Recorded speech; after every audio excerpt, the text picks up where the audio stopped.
Hey guys, Rowan here with a quick hands-on with Serverless v1. Today I'm going to go through a introduction to serverless and why you might want to use it, and then I'll dive into a simple but practical example of running a small serverless service, and then I'll give you links and pointers on where to look for more information so you can make something a bit more useful. Just a few prerequisites. It's going to be helpful if you already know a bit about AWS, in particular about FAS or Functions as a Service and Lambda, which is AWS's offering. I don't have a lot of time to go into all the details of the underlying service, but the reality is you don't need to know all those details in order to use a serverless framework. It'll also help if you know a little bit of JavaScript, but I'm only going to show the key parts of code here and you should be able to follow along. I'll put all the code up on GitHub. There's not a lot to it because it is a nice simple example, so you should be fine. Just keep in mind that this is meant to be a practical introduction to serverless, not a complete introduction to serverless. There's a lot of things I'm specifically not going to mention or go into, a lot of functionality or features that I just don't have time for today. Just a quick background on the serverless framework itself. It used to be called JAWS, but then was renamed to be Serverless version 0. The whole codebase was rewritten for Serverless version 1, so it's completely different. The key point to remember is that Serverless v0 and Serverless v1 are basically different applications with the same name, so keep that in mind when you're looking for help online, trying to follow examples. Make sure you're looking at Serverless v1. Serverless 0 is no longer maintained or supported. The serverless framework is open source software, but it's also maintained by Serverless Inc., which is a startup dedicated to the framework. This means you get the benefit of regular releases and people whose job is to hack on the framework while still being able to jump in and contribute yourself. A quick look at the design behind serverless. Applications created with serverless are called services, and those services will have 0 or more functions, which correspond to a Lambda function. Those functions will have events that will trigger the functions, and those events come from a variety of sources.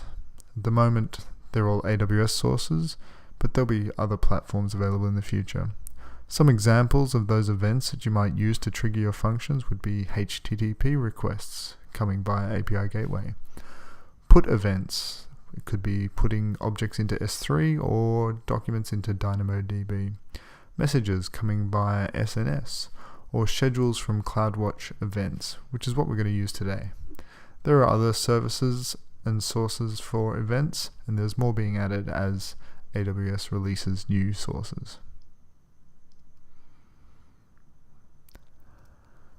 Right now I'm going to create a serverless service.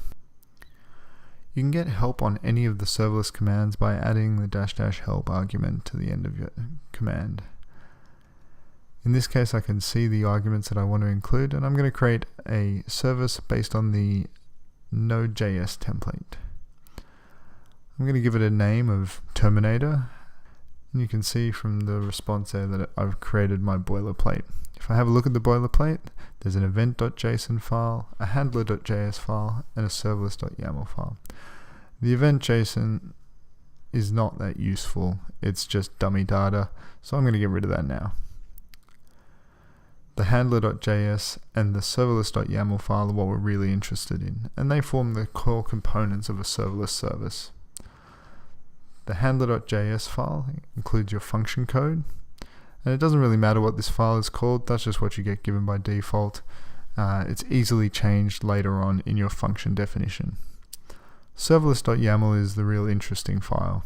It contains the name of your service, the provider, which in this case is AWS, profile if you need to for authentication purposes, runtime, which in my case is Node.js, and then any of your function definitions. Now, functions will have a name, they can have memory allocated to them, a handler function, which is where you could change what it points to, and events that trigger the function themselves.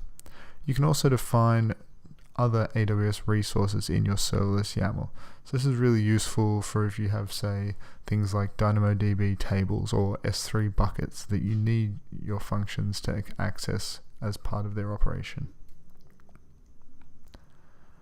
Just a quick segue into the implementation of the serverless framework. It's very deployment focused at this time.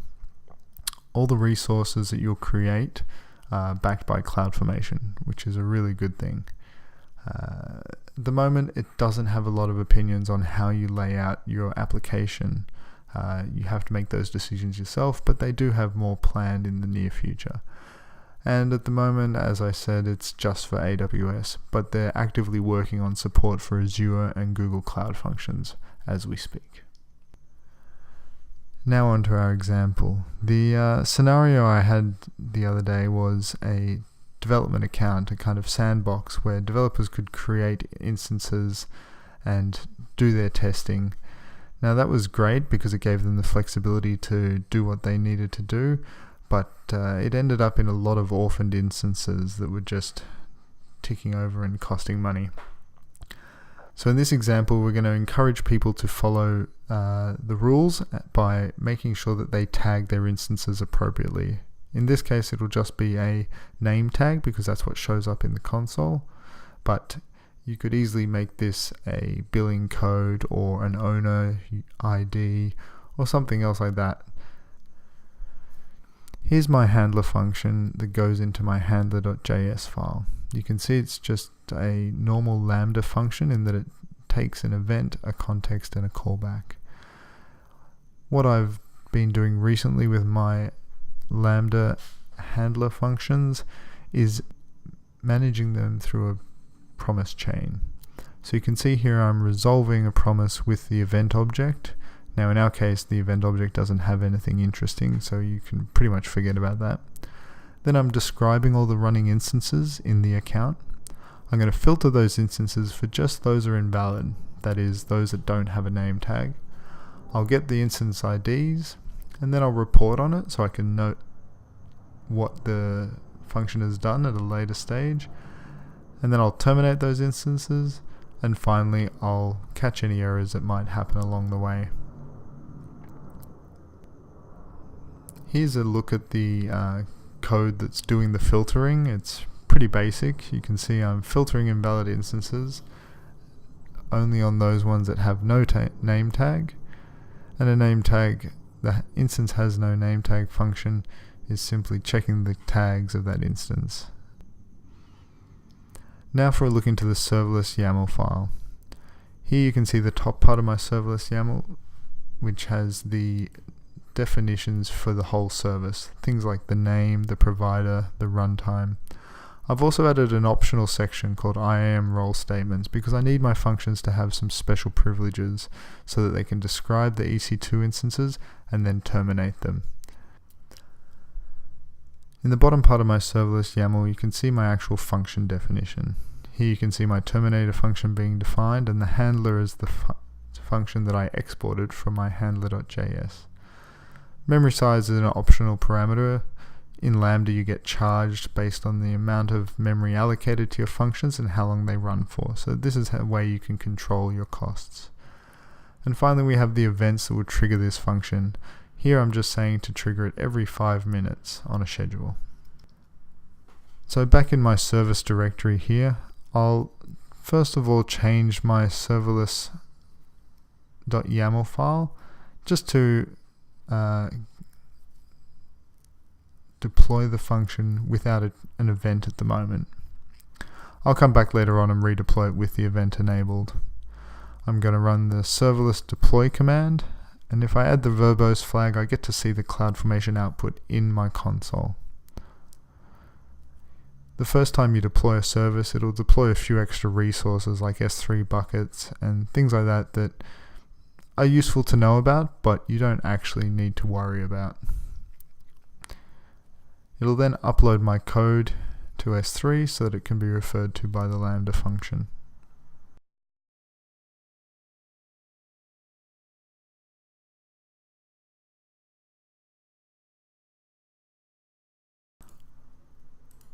Once my deployment's finished, you can see a summary of information about your service there, like the name, the location, and the functions it's deployed.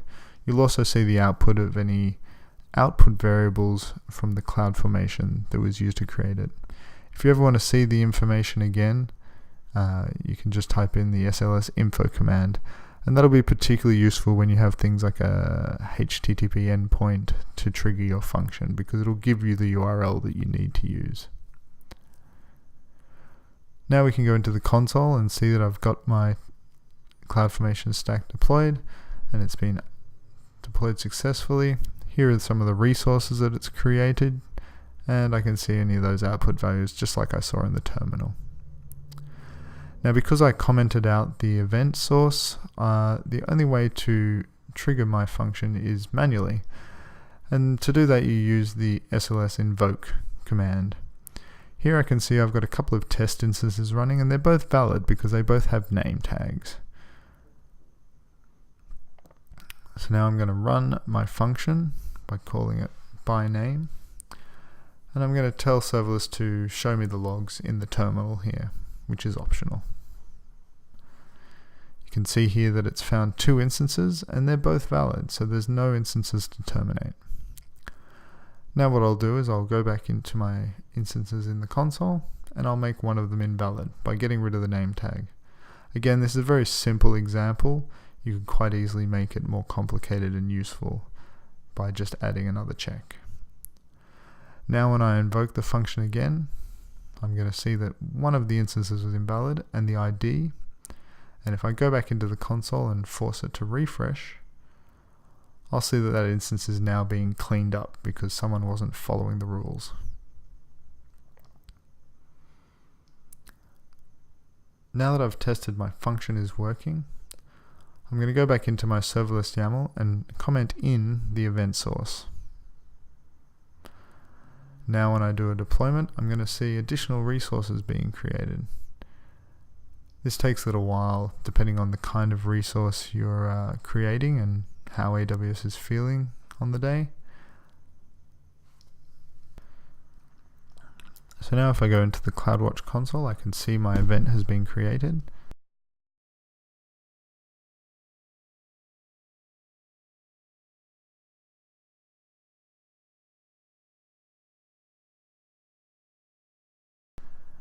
And while I'm here, I can also look at the logs that I saw in the terminal by just going into the log section, just like I would any other Lambda function.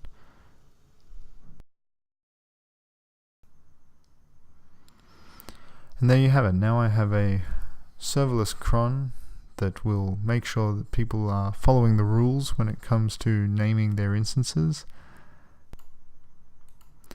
So obviously this was a very simple and contrived example. There's a few ways it could be made a lot more robust and improved. Testing is probably the obvious one. One of the reasons I divide my handler function up into a promise chain is so that I can easily test the functionality. So in this particular example, I would test the filter functions, but not the describe instances function, because all that's doing is making an API call. Adding checks would be pretty trivial. You could chain them as well. And you could also make the checks more complicated.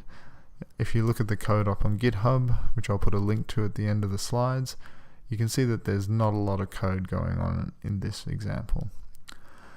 You can also package your functions. Obviously that's more useful when you have more than one function in your service, and it's something that you have to do selectively.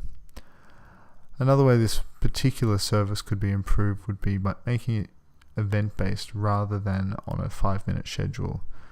And CloudTrail events are another source for Lambda that can be used to trigger your functions. Finally, this service and its resource are all backed by CloudFormation, so cleaning it up is very trivial. You just use the SLS remove command. The best place to find out more about the Serverless Framework is on their website, particularly the docs section. The forums are also quite helpful, and the repo itself has a lot of activity on it, so if you want to see what the latest release has, then it's the best place to start. My name's Rowan. Thanks for watching the screencast. You can get in touch with me if you've got any questions or any suggestions. The code for this is available up on my GitHub account. Thanks for watching.